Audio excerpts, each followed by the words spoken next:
नमस्कार मित्रों, मैं पंडित चंद्रेश कौशिक। हमारी सीरीज चल रही है एपिसोड नंबर 22 की, जिसे हम बात कर रहे हैं भृगु संहिता की। भृगु संहिता के अंतर्गत आज हम बात करने जा रहे हैं कन्या लग्न के सप्तम भाव में ये केतु स्थित हो तो उसके क्या फलादेश होंगे। प्रथम भाव में 6 नंबर का मतलब होता है कन्या लग्न, और कन्या लग्न में जब कभी भी केतु सप्तम भाव में स्थित हो जाता है तो यह सामान्यतः मिश्रित फल ही प्रदान करने वाला ग्रह बन जाता है। ठीक है, इससे पूर्व की सीरीज में, इट मीन्स की एपिसोड नंबर 21 की सीरीज में हमने राहु की बात करी। राहु के और केतु के सिद्धांतों पर भी चर्चा की गई थी, इसलिए यहाँ पर हम अगेन इस वाली सीरीज में सिद्धांतों की चर्चा नहीं करेंगे, उनको रिपीट नहीं करेंगे। यहाँ पर डायरेक्टली हम फलादेशों पर ही बात करेंगे। राहु और केतु ये दोनों ही 3 प्रकार से अपने फलों को प्रदान कर सकते हैं। फर्स्ट ऑफ ऑल तो ये जिस भाव में बैठते हैं उस भाव के कंटेंट्स के अनुसार अपने फलों को प्रदान किया करते हैं। दूसरा, जिस राशि में स्थित होते हैं उस राशि के अनुसार अपने फलों को प्रदान करते हैं। तीसरा, जिस ग्रह के साथ स्थित हो जाते हैं उसके अनुसार भी अपने फलों को प्रदान किया करते हैं। यहाँ पर केतु सप्तम भाव में स्थित हो रहा है, इट मीन्स कि सप्तम भाव के कंटेंट्स को एब्जॉर्ब करते हुए फल प्रदान करने वाला यहाँ पर बन जाएगा। सप्तम भाव होता है विवाह का, जीवन साथी का और दाम्पत्य सुख का। व्यक्ति को अपने विवाह, जीवन साथी और दाम्पत्य सुख के सापेक्ष तो शुभ ही फल प्रदान करने वाला बन जाता है। यहाँ पर केतु की भोग दशा के दौरान ऐसी संभावना बढ़ जाती है कि पति पत्नी में आपस में विवाद की स्थितियां उत्पन्न हो जाएं, क्योंकि केतु एक पापी ग्रह भी होता है, तो अपनी पापत्व के कारण यह सप्तम भाव को कुछ पीड़ित करने वाला भी हो जाएगा। लेकिन अन्य कंटेंट्स के सापेक्ष यह शुभ फल ही प्रदान करेगा। जैसे विवाह एक उचित आयु में करा देने वाला हो जाता है, एक प्रतिभाशाली जीवन साथी प्रदान कर देने वाला हो जाता है, और इसी के साथ सुखी दाम्पत्य जीवन भी प्रदान कर देने वाला यहाँ पर बन जाएगा। परंतु पति पत्नी में कुछ म्यूचुअल अंडरस्टैंडिंग की कमी रह सकती है, तो इस प्रकार की संभावनाओं को यह प्रदर्शित कर देता है। एक अन्य बात, सप्तम भाव एक मारक भाव भी होता है। अष्टम भाव का व्यय स्थान होने के कारण यह मारक भाव बन जाता है, तो ऐसी स्थिति में अपनी भोग दशा के दौरान व्यक्ति को मारकत्व के प्रभाव भी प्रदान कर देने वाला हो जाता है। आर्थिक, शारीरिक और मानसिक रूप से कुछ पीड़ा भी प्रदान कर देने वाला यह अपनी भोग दशा के दौरान हो जाता है। इसी के साथ केतु जिस राशि में स्थित होता है उस राशि के अनुसार भी अपने फलों को प्रदान करता है। यहाँ पर मीन राशि स्थित हो रही है, मीन राशि का स्वामी गुरु होता है, तो गुरु कुंडली में जैसा भी रिएक्ट करता है वैसा ही फल केतु भी अपनी भोग दशा के दौरान प्रदान कर देने वाला बन जाता है। यदि यह गुरु प्रथम भाव में स्थित हो जाता है, इट मीन्स कि लग्न भाव में स्थित हो जाता है, तो केतु भी अपनी भोग दशा के दौरान व्यक्ति को आर्थिक, शारीरिक और मानसिक रूप से उत्तम फल प्रदान कर देने वाला बन जाता है।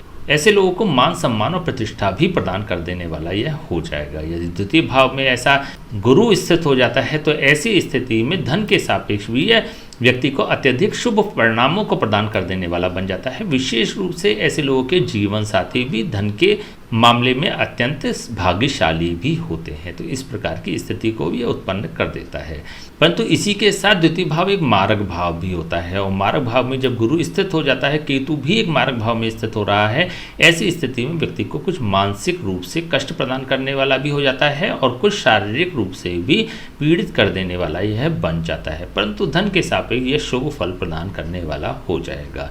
यदि तृतीय भाव में ऐसा गुरु स्थित हो जाता है तो ऐसी स्थिति में अत्यंत मेहनत, परिश्रम, पुरुषार्थ और संघर्ष करने के पश्चात ऐसे लोगों को फलों की प्राप्ति होती है, शुभ फलों की प्राप्ति होती है। ऐसी स्थिति में व्यक्ति का विवाह होने में भी कुछ विवाद की स्थितियां यह उत्पन्न कर सकता है। जीवन साथी के जीवन को भी कुछ संघर्षमय बनाने वाला यह बन जाता है। यदि चतुर्थ भाव में स्वग्रही होकर ऐसा गुरु स्थित हो जाता है तो ऐसी स्थिति में व्यक्ति को वाहन, भूमि और भवन का सुख प्रदान कर देने वाला हो जाएगा। इट मीन्स कि सांसारिक भोगों की वस्तुओं को सुनिश्चित कर देने वाला यह बन जाता है। ऐसे लोगों को अपने जीवन साथी से वाहन, भूमि और भवन की भी प्राप्ति हो जाती है, या उनके भाग्य से वाहन, भूमि और भवन की प्राप्ति हो जाती है। यदि पंचम भाव में ऐसा गुरु स्थित हो जाता है और नीच का होकर स्थित हो जाता है तो केतु भी अपनी भोग दशा के दौरान अत्यंत विध्वंसकारी परिणाम प्रदान करने वाला यहाँ पर बन जाएगा। सप्तम भाव के सापेक्ष भी नकारात्मक फलों को प्रदान कर देने वाला बन जाता है, और पंचम भाव के सापेक्ष भी अत्यधिक नकारात्मक फलों को प्रदान कर देने वाला बन जाता है। व्यक्ति की मान सम्मान और प्रतिष्ठा की हानि करने वाला अपनी भोग दशा के दौरान हो जाता है। ऐसे लोगों को विवाह, जीवन साथी और दाम्पत्य सुख के सापेक्ष भी पीड़ित कर देने वाला हो जाएगा। यदि षष्ठम भाव में ऐसा गुरु स्थित हो जाता है, इट मीन्स की रोग स्थान में ऐसा गुरु स्थित हो जाता है तो ऐसी स्थिति में केतु भी अपनी भोग दशा के दौरान ऐसे व्यक्तियों को, स्वयं को भी और उनके जीवन साथी को भी रोगग्रस्त कर देने वाला भी हो जाता है। केतु से संबंधित रोग होने की यहाँ पर संभावनाएं बढ़ जाती हैं। इट मीन्स कि यूरिन इन्फेक्शन की समस्या हो सकती है, किडनी की समस्या हो सकती है, यूट्रस की समस्या हो सकती है अथवा प्रोस्टेट की भी समस्या हो सकती है। तो इस प्रकार की संभावनाओं को यह प्रदर्शित कर देने वाला बन जाएगा। यदि स्वग्रही होकर गुरु सप्तम भाव में ही स्थित हो जाता है तो ऐसी स्थिति में केतु भी अपनी भोग दशा के दौरान व्यक्ति को शुभ फलों को प्रदान कर देने वाला बन जाता है। देखिए, सप्तम भाव एक केंद्र भाव भी होता है, तो केंद्र भाव के शुभ फलों को यह प्रदान करेगा, परंतु मारक भाव के भी अशुभ फलों को यह प्रदान कर देने वाला यहाँ पर बन जाता है। तो कुछ मिश्रित फलों को प्रदान कर देने वाला ऐसा केतु अपनी भोग दशा के दौरान हो जाता है। विवाह, जीवन साथी और दाम्पत्य सुख के सापेक्ष व्यक्ति को कुछ शुभ फलों को प्रदान कर देने वाला हो जाएगा, लेकिन आर्थिक, शारीरिक और मानसिक रूप से कष्ट प्रदान कर देने वाला भी हो जाएगा। यदि अष्टम भाव में ऐसा गुरु स्थित हो जाता है तो केतु अपनी भोग दशा के दौरान अत्यंत नकारात्मक फलों को प्रदान कर देने वाला हो जाता है। अष्टम भाव होता है दुख, विपत्ति, परेशानियों का कारक भाव, कष्ट, समस्या और रुकावटों का कारक भाव। तो ऐसी स्थिति में व्यक्ति को अपनी भोग दशा के दौरान ऐसा केतु दुख, विपत्ति और परेशानियां प्रदान कर देने वाला बन जाता है, कार्यों में रुकावट का यह कारक बन जाता है। तो इस प्रकार की स्थितियों को यह उत्पन्न कर देता है। यदि नवम भाव में ऐसा गुरु स्थित हो जाता है तो ऐसी स्थिति में भाग्यशाली व्यक्ति को बना देने वाला यह बन जाएगा। केतु अपनी भोग दशा के दौरान व्यक्ति को नए कार्यों की शुरुआत कर सकता है। व्यक्ति को जीवन में उत्तरोत्तर उन्नति करा देने वाला केतु अपनी भोग दशा के दौरान हो जाता है। यदि दशम भाव में ऐसा गुरु स्थित हो जाता है तो प्रोफेशनल लाइफ के सापेक्ष ऐसा केतु अपनी भोग दशा के दौरान व्यक्ति को सकारात्मक फलों को प्रदान कर देने वाला भी बन जाता है। अपने जीवन साथी के सहयोग से या किसी कार्य की शुरुआत भी कर सकते हैं। प्रोफेशनल लाइफ में वेल सेटल्ड भी हो सकते हैं। तो इस प्रकार की स्थितियों को उत्पन्न कर देता है।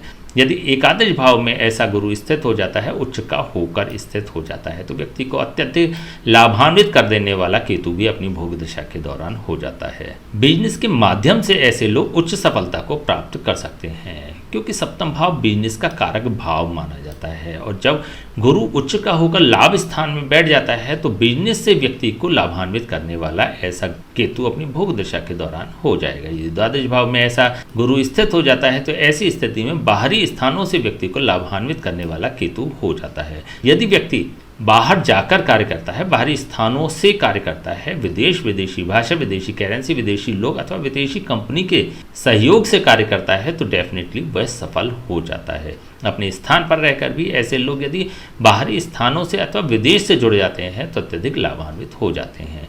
चलिए अब इसकी हम दूसरी स्थिति की बात कर लेते हैं। जब कभी भी केतु के साथ कोई अन्य ग्रह स्थित हो जाता है तो फिर किस प्रकार के परिणाम होंगे। मान लीजिए यदि सूर्य ही स्थित हो जाता है तो सूर्य, क्योंकि यहाँ पर द्वादश भाव का स्वामी हो रहा है, द्वादश भाव का स्वामी जब केतु के साथ सप्तम भाव में स्थित हो जाता है तो ये डायरेक्टली सप्तम भाव को पीड़ित कर देने वाला भी बन जाता है। विवाह, जीवन साथी और दाम्पत्य सुख के सापेक्ष व्यक्ति को पीड़ित कर देने वाला हो जाएगा। वहां पर ऐसे लोगों को हानियां उठानी पड़ जाती है, क्योंकि द्वादश भाव हानि का कारक भाव माना जाता है। तो ऐसी स्थिति में अत्यंत नकारात्मक फलों को यह प्रदान कर देने वाला हो जाएगा, लेकिन बाहरी स्थानों से व्यक्ति को आर्थिक रूप से लाभान्वित करने वाला यह बन जाता है। यदि चंद्रमा स्थित हो जाता है तो चंद्रमा यहाँ पर लाभ भाव का स्वामी होकर जब केतु के साथ सप्तम भाव में स्थित हो जाता है तो चंद्र ग्रहण नामक योग का निर्माण कर देता है। तो ऐसे में व्यक्ति को स्ट्रेस, टेंशन, एंजाइटी प्रदान कर देने वाला ऐसा केतु अपनी भोग दशा के दौरान हो जाएगा। इसके साथ ही क्योंकि लाभ भाव का स्वामी केतु के साथ बैठ रहा है तो व्यक्ति को आर्थिक रूप से लाभान्वित करने वाला भी बन जाता है। अपनी भोग दशा के दौरान व्यक्ति को अत्यधिक धनी बना देने वाला भी ऐसा केतु अपनी भोग दशा के दौरान हो जाएगा। यदि मंगल स्थित हो जाता है तो मंगल देखिए यहाँ पर दो नकारात्मक भावों का स्वामी हो रहा है, एक तो तृतीय भाव का स्वामी हो रहा है, एक अष्टम भाव का स्वामी हो रहा है। और ऐसे में जब यह केतु के साथ सप्तम भाव में स्थित हो जाता है तो ऐसी स्थिति में व्यक्ति को विवाह, जीवन साथी और दाम्पत्य सुख के सापेक्ष अत्यधिक नकारात्मक फलों को प्रदान कर देने वाला बन जाता है, पीड़ित कर देने वाला बन जाता है। और इसी के साथ आर्थिक रूप से यदि व्यक्ति व्यापार कर रहा होता है, व्यापार से जुड़ा हुआ होता है, तो नुकसान उठाने वाले ऐसे लोग केतु की भोग दशा के दौरान हो जाएंगे। यदि बुध स्थित हो जाता है तो बुध यहाँ पर लग्न भाव का भी स्वामी हो रहा है और दशम भाव का भी स्वामी हो रहा है। ऐसे में जब कभी भी सप्तम भाव में यह स्थित हो जाएगा तो अपनी नीच की राशि पर आ जाता है। ऐसी स्थिति में भी केतु अत्यंत विध्वंसकारी परिणामों को प्रदान कर देने वाला यहाँ पर बन जाता है, अत्यंत नकारात्मक फलों को प्रदान कर देने वाला हो जाएगा। ऐसे लोगों के मान सम्मान और प्रतिष्ठा की हानि कर देने वाला हो जाता है, आर्थिक शारीरिक और मानसिक रूप से कष्ट प्रदान कर देने वाला भी हो जाता है। इसी के साथ व्यक्ति को कर्म क्षेत्र के सापेक्ष भी नकारात्मक ही फलों को प्रदान करने वाला बन जाएगा। ऐसे में ऐसे लोगों के कर्म क्षेत्र को स्पॉइल कर देने वाला भी केतु अपनी भोग दशा के दौरान हो जाता है। गुरु की बात हम कर ही चुके हैं। यदि शुक्र स्थित हो जाता है तो शुक्र यहाँ पर धन भाव का भी स्वामी हो रहा है, भाग्य भाव का भी स्वामी हो रहा है। केतु के साथ जब यह स्थित हो जाता है, सप्तम भाव में स्थित हो जाता है, तो व्यक्ति को अत्यंत भाग्यशाली बना देता है।